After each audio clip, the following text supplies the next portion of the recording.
Like, what was growing up like for you, man? Because your music, Right, yeah. you took us there a lot in this one. Like, Yeah. you just dropped "I'm Not Supposed to Be Here," right?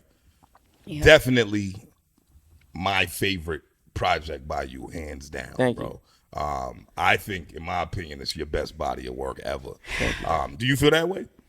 It's tough, bro, because I want to say yes, but I say yes like every time, and it's like, Well, it should gradually get better as you go yeah. on, right? I mean, they're so different to me that like I still have I still really have appreciation for my last album too, but this one feels like the most important one Word. I've done, and I've never, just like how people are referring to it. It just feels like the most like you want to get to know a guy, listen to this album. Word. It Word. feels like the most like album I was supposed to make. I feel like my other projects are not that I have like 2 other albums, but but they're more like this moment in my life were my like last 2 projects, and this one is more of like my whole life. Right. So for that reason, it feels more important. Okay. So as far as the way you grew up, right? So you talk about it a lot as far as like your father wasn't there, right? Yeah. When your parents split, how old was you? I was 10. You was 10. So before they split, y'all was all in the same household, right? Yeah, so before they split, it was when I was living in Salem, and like I obviously talk about like my family life, my dad a lot in the music, and I he was a musician too. He he sang and like played the guitar and stuff. So he was always like okay with what I would say as long as there was truth behind it. Right. So that's why like it doesn't really like. Sometimes it feels weird like of the things I say because I love the fuck out of my dad. Like my dad loved the fuck out of me. Like he just didn't have certain tools is like the way I kind of look at it. Right. And I think that's all introspective too, because like as a kid, like did you always feel that way as a child as well? I didn't understand a lot of this stuff. Like the beginning of my life, my dad was super distant, and I was like scared to. He had his room, and I was like pretty scared to like enter the room. Dad.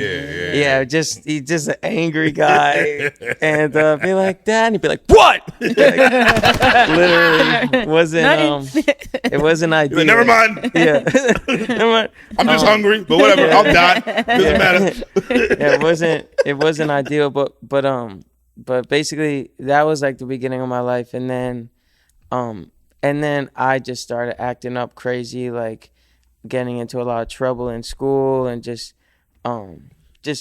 fucking around. And I was like, they kind of like made me go to therapy.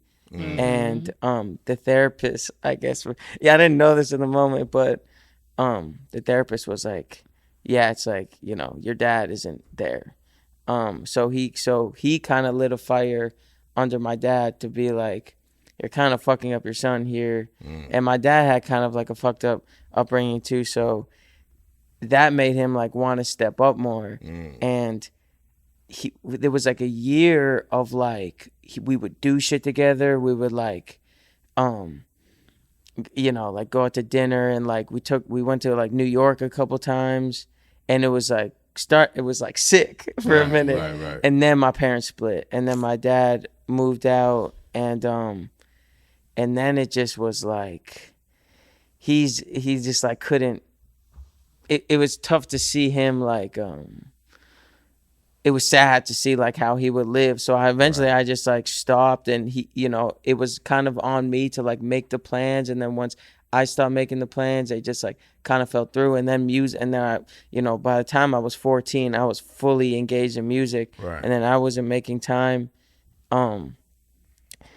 So yeah, and then when I was 17, everything like changed for me, and my life just revolved around music. Right.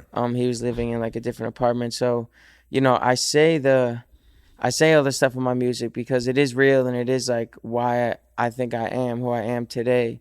But it doesn't negate like you know, his love for me and his like pride that he had in me, and like he would still like try to come to shows and shit like that. Right. It's just, it kind of felt like he was like my homie later on more than like my dad, you know what I Right, mean? right, right, Which homies are tight I mean, sometimes. you honestly, know, I ain't like- gonna hold you. That's not a bad thing. Cause, Yeah. Because my perspective, and I, you know, what I mean, just because you know both of our fathers passed, I didn't start becoming my father's friend until way later in my life. You know what I mean? So like, for me, it was kind of whack because he started respecting me as a man.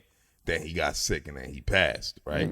So whereas you experienced that earlier in life where you were able to, like, yeah, you might have wanted a dad, right? But you had the friend, right? Yeah. I felt like I didn't get neither. You know what I'm saying? So Yeah.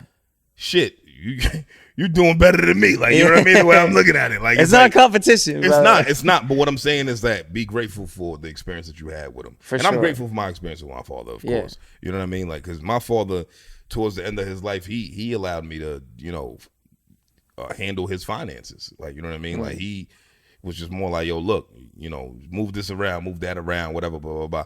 So at least he respected me in that regard where he was like, okay, well, even if this gets fucked up, Charlie's gonna make it right. Yeah. Right. And I love that because he gave me a sense of responsibility in his eyes that I didn't know that he trusted me enough with.